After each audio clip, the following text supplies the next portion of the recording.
ከኢኮኖሚ ሪፎርም በኋላ የውጭ ምንዛሬ ጨረታ በአብዛኛው ስለሚደረግ ብዙ ሰዎች የሚያነሱት ጥያቄ አለ፣ እኛ ጋርም የሚልኩት ጥያቄ አለ። እሱ ምንድን ነው? እስከ መቼ ነው ብሔራዊ ባንክ የዶላር ጨረታ እያወጣ ገበያውን ለማረጋጋት የሚሞክረው የሚል ጥያቄ ይነሳል። ትክክለኛ ጥያቄ ነው ይሄ ጥያቄ። በቃ ምን መሆን አለበት ማለት ነው? ብሔራዊ ባንክ የገንዘብ የመግዛት አቅምን ከመዳከም ይሄ እንዳይዳከም ከመከላከል ወደ ማጥቃት መዞር አለበት። ምን ማለት ነው?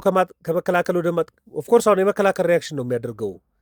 ብር እንዳይዳከም የውጭ ምንዛሬ በማቅረብ በቂ አቅርቦት እንዲኖርና የብር አቅም እንዳይዳከም ለማድረግ ነው። ግን እሱን ከምንድን ነው እየተጠቀም ያለው? ከክምችቱ ነው፣ ከስቶክ ነው እየተጠቀም ያለው። የስቶክ ፓወሩን ነው የሚጠቀሙ። ያከማቸውን የውጭ ምንዛሬ እያወጣ ለገበያው እየለቀቀ ገበያ ለማረጋጋት። ይህ ጉዳይ ረጅም ጊዜ ላያዛልቅ ይችላል። ምክንያቱም ብሔራዊ ባንክ የሚያገኘውን የውጭ ምንዛሬ ለገበያ እያወጣ ሊሸጥ ይችላል፣ የጊዜ እስኬጁሉን እየጠበቀ። ግን ክምችቱ እስካለ ድረስ ሪዘርቭ እስካለ ድረስ ክምችት ማግኘቱ እስከቀጠለ ድረስ ነው። የብሔራዊ ባንክ የክምችት ምንጮች ይታወቃሉ። ብድር ነው፣ እርዳታ ነው፣ ከወርቅ ሽያጭ ነው።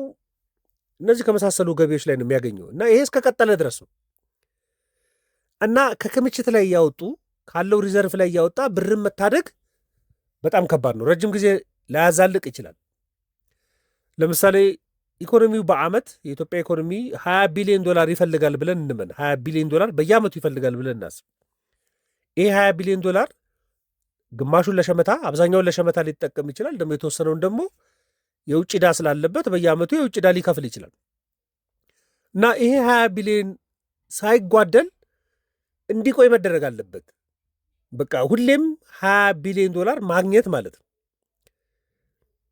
ግን የሚባለው ምንድን ነው? ብሔራዊ ባንክ አትሊስት የ6 ወር መጠባበቂያው ሪዘርቭ ማድረግ አለበት። ከሱ በኋላ ያሉትን ነው ወደ ኦክሽን ማውጣት ያለበት፣ ወደ ጨረታ ማውጣት ያለበት። ስለዚህ ትንሽ ሪዘርቭ ካለው ያለችው ሪዘርቭ ብቻ ነው እንጂ የሚያከፋፍለው በየጊዜው ኮንቲኒየስሊ ላያገኝ ይችላል። ስለዚህ ምን ይሁን ተብሎ ነው የሚመከረው? ከስቶክ ፓወር ይሄ ከክምችቱ ከሪዘርቭ ከመጠቀም ግኝቱን ወደ ማሳደግ መምጣት አለበት። በቃ ያለው ስቶር ከሆነ ለአንድ ጊዜ ምናልባት የሚሰጥ ድጋፍ ሊሆን ይችላል፣ የብድር ፎይታ አግኝቶ ሊሆን ይችላል፣ ንብረትም አውጥቶ ሊሸጥ ይችላል፣ በቃ ወርቅም አውጥቶ ሊሸጥ ይችላል። ይህ ትልቅ መተማመኛ ሊሆንለት ይችላል። ግን አላቂ ነው። ለምሳሌ ብሔራዊ ባንክ አሁን ያለው ሪዘርቭ $5 ቢሊዮን ከሆነ ይሄ $5 ቢሊዮን በፍጥነት የማይተካ ከሆነ የሚያልቅ ነው። ቋሚ የሆነ ግኝትና በየጊዜው የሚገኝ ካልሆነ በስተቀር በክምችቱ በገበያ መተማመን አይቻልም። ስለዚህ ምን መሆን አለበት? ወደ ግኝት መዞር አለበት። ወደ ፍሎ ፓወር መዞር አለበት። ለዚህ ለግኝት የሚጠቅሙት ደግሞ ምንድን ነው? ኤክስፖርቱን ማሳደግ አለበት። ሐዋላውን ማሳደግ አለበት። የቱሪዝም የውጭ ምንዛሬ የሚገኝበትን ማሳደግ አለበት። ደግሞ የውጭ ቀጥተኛ ኢንቨስትመንቱን ደግሞ ማሳደግ አለበት። የውጭ ቀጥተኛ ኢንቨስትመንት በጣም ተነጥሎ ነው መሆን ያለበት። በተለይ ኤክስፖርቱን የሚያሳድግ ሴክተር ላይ የሚሳተፉ መሆን አለባቸው። አምራቾች ላይ ለምሳሌ አንድ የውጭ ባለሀብት ኢትዮጵያ ውስጥ መጥቶ ሆቴል ቢከፍት በጣም ደካማ የውጭ ምንዛሬ ምንጭ ነው የሚሆነው። ነገር ግን ጫማ ፋብሪካ እዚህ ሀገሮች መጥቶ ቢከፍት ግን ጫማው ኤክስፖርት የሚደረግ ከሆነ የውጭ ምንዛሬ እንዲገኝ ይድላሉ። ይህን እየመረጡ የውጭ ቀጥተኛ ኢንቨስትመንቱን ማሳደግ። ወደዚህ ከመጣ ጊዜ ቢፈጅ በጣም ብዙ ስራ የሚፈልግ ኢቭን ከኢኮኖሚ በላይ የፖለቲካል እንቅስቃሴ የሚፈልግ ነገር ግን አስተማማኝ ነው። ስለዚህ ከመከላከል ወደዚህ ነው መዞር ያለበት። አሁን በቃ ጠንካራ ኢኮኖሚ አለው የሚባለው ከክምችት ወደ ግኝት ሲያዞር ነው። በቃ በየጊዜው የውጭ ምንዛሬ ግኝቱ ማሳደግ አለበት። ለዚህ መሰረታዊ የሚባሉ 1-4-5 ስራዎች ይጠበቁበታል ብዬ ነው የማምነው ወደ ግኝት ለማደግ። በአንድ ወለል ላይ 2 ቤቶች ብቻ በአዲስ አበባ ውስጥ እንዲህ ያለ ምቾትና ነፃነት ማግኘት ምን ያህል ብርቅ እንደሆነ አስቡት። ይህ ቤት የተሰራው ለእርሶና ለቤተሰቦ ሰላም እንዲሆን ተደርጎ ነው። ብዙ ሰዎች አፓርትመንት ከገዙ በኋላ ለረጅም ጊዜያት ይጠብቃሉ። ይህ ቤት የተገነባው ዛሬውኑ ለመኖሪያ ዝግጁ ተደርጎ ነው። የሚገኘው በሸጎሌ ላይ ነው። ልብ ይበሉ፣ በአንድ ወለል ላይ 2 ቤት ብቻ መኖራቸው ጸጥ ያለ ጠዋትና እውነተኛ የነፃነት ስሜትን ያጎናጽፎታል። ቤቱ 3 ሰፋፊ የመኝታ ክፍሎች አሉ። ይህ ማስተር ቤድሮማችን ነው። የመጀመሪያው መኝታ ቤት፣ ሁለተኛ መኝታ ክፍል። ይህ የምሽቱን ጀንበር የምትመለከቱበት በረንዳው ነው። ሳሎኑን አትጠይቁኝ፣ ሌላ ዓለም ነው። በምን ዕቃ እንደምትሞሉበት እናንተ ተጨነቁበት። ይህ ደግሞ ጥንቅቅ ብሎ የተዘጋጀው ኪችናችሁ ነው ከነ ኪችን ካቢኔቱ። ይሄ ደግሞ በጋራና በነፃነት መጠቀም የምትችሉት ቴራስ ነው። ሁሉም መኖሪያ ቤቶች 100% የተጠናቀቁና የተናጠል ካርታ የተዘጋጀላቸው ናቸው። የተረጋገጠ 50% የባንክ ብድር አላቸው። ምን ማለቴ ነው?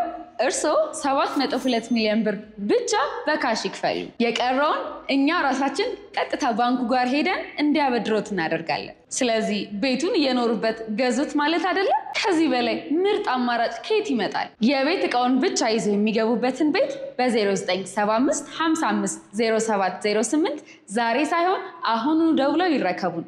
መደላድሎች ነን። በምቾት ይኑሩ። አንደኛው የምንዛሬ ገበያውን ማረጋጋት አለበት በትክክለኛ ክምችት። ይሄ ከሆነ የእጥረት ስጋቱን ይቀንሳል። አሁን ለምሳሌ ብሔራዊ ባንክ የለውም የሚል ስጋት ካለ እሱ እንዲቀንስ እድል ይሰጠዋል። በቃ ተቋማቱም የግል ሴክተሩም ለረጅም ጊዜ ሊያቅዱ ይችላሉ። በቃ ብሔራዊ ባንክ ላይ ሪዘርቭ ስላለ ይሄን ኢምፖርት እናደርጋለን፣ ይሄን እንሰራለን፣ ይሄን እናተርፋለን ብለው እንዲያምኑ። ደግሞ ተገማች የሆነ የውጭ ምንዛሬ ደግሞ በጨረታ ማቅረብ አለበት የሚገመት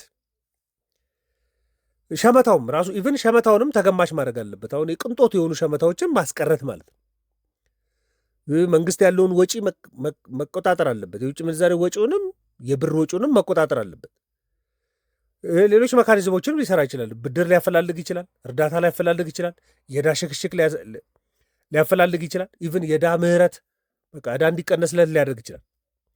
እና የተወሰኑ ሴክተሮችንም እየመረጡ መደገፍ፣ ለምሳሌ አምራችና ኤክስፖርተሮችን መደገፍ፣ ከውጭ የሚገባውን ኢምፖርት የሚደረጉትን ማቴሪያሎች የሚተኩት ተኪ ሰብስቲቱት የሚያደርጉትንም መደገፍ። ይህ የፊስካል የሆኑ ጫናዎች አሉ። ይሄ ጉምሩክ ያለ ጫና፣ ገቢዎች ያለ ጫና፣ ንግድ ሚኒስቴር ላይ ያሉ ጫናዎችን መቀነስ። ሌሎችም አሉ። ይሄ ግጭት ምናምኖችን መቀነስ። በቃ ይሄ ስጋት የሚፈጥሩትም ማለት ነው። ጦርነቱም ሊሆን ይችላል፣ ግጭት፣ እነዚህ ስጋቶችን መቀነስ ማለት ነው። ይሄን እያደረገ ለምሳሌ ኤክስፖርተሮችን ለምሳሌ ልብስ አምራች አንድ ልብስ አምራችን በአግባቡ መደገፍ የሚቻል ቢሆን ልብስን ያመርታል፣ ወደ ውጭ ኤክስፖርት ሊያደርግ ይችላል። ወደ ውጭ ኤክስፖርት ካደረገ ለልብስ ማምረቻ የሚያገለግለውን ግብአት ክር ሊሆን ይችላል ሊገዛ ይችላል። ስለዚህ በቃ ሰርክሉ ጥሩ ነው። ግብአት እያስመጣ እያመረተ ወደ ውጭ ይልካል። ይሄ በየወሩ በየዓመቱ የውጭ ምንዛሬ ኮንስታንትሊ እንዲመጣ ያደርጋል ለዛ ሴክተር። ስለዚህ ይሄንን ኤክስፖርት የሚያደርጉ ሴክተሮችን ማሳደግ በጣም አስፈላጊ ነው። ይሄ ነው ከመከላከል ወደ ፍሎ የሚያመጣው ማለት። ሁለተኛ ቅድም እንደምንለው የውጭ ቀጥተኛ ኢንቨስትመንት በቃ እሱ ላይ መተማመን አለበት። ከብድር ይልቅ መተማመን ያለበት የውጭ ቀጥተኛ ኢንቨስትመንት፣ የውጭ ባለሀብቶች ኢትዮጵያ ውስጥ መጥተው ኢንቨስት እንዲያደርጉ፣ በተለይ ደግሞ አምራች ሴክተር ላይ ፋብሪካ እንዲከፍቱ፣ ወደ ውጭ ኤክስፖርት እንዲያደርጉ። ምክንያቱም የውጭ ምንዛሬ ስለሚያስመጡ ማለት ነው።